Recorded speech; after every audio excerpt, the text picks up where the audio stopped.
What's going on, guys? I just got my DJI Ronin-S last week, and out of the box I had an issue with it. Immediately, as soon as I plugged everything in, balanced everything, did my firmware upgrades, the gimbal had a drift to it. I already fixed it, but I wanted to show you guys basically how to fix your own. I'm just going to show you as an example what it was doing. While it was sitting there, it would just start drifting.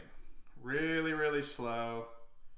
Much slower than this, honestly. I'm doing it manually. But it would drift.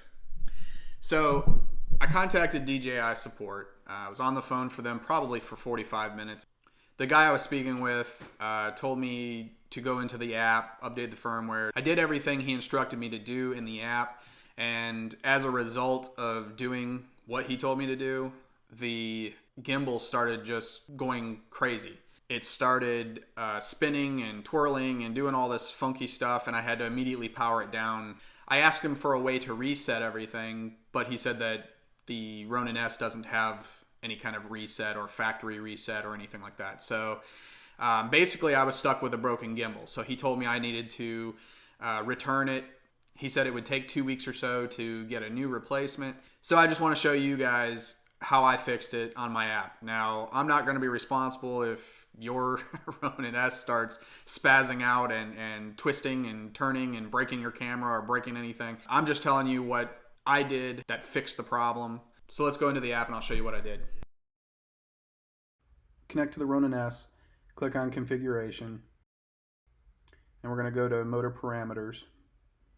Then about halfway down you're going to see more with a drop down menu. Go ahead and click more. That's going to bring up joint angle. That's the one we're going to focus on. Once you have it open, you're going to want to double click your trigger to zero everything out, to center it as best as possible. You can manually adjust the gimbal so that it's zeroed out. It doesn't have to be exact, but as close as possible. Once you have it zeroed out, you're going to want to hold it in place so it doesn't freak out and move. You're going to tap and hold joint angle. It'll take about probably 5 seconds or so for the pop-up to come up just like that. Once it's there, make sure you're zeroed out. Once you're zeroed out, go ahead and press OK.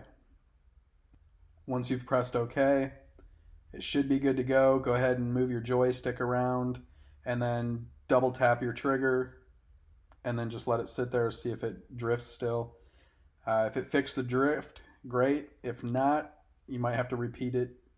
It worked on my first try. I don't have the drift issue anymore.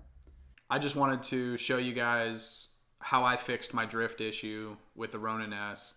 Hopefully you guys find it useful. And if you're having the same problem, hopefully it'll fix it as well. So if you guys found this video useful, if it helped you out a little bit, please give me a like. It would really help. And we'll see you guys in the next video.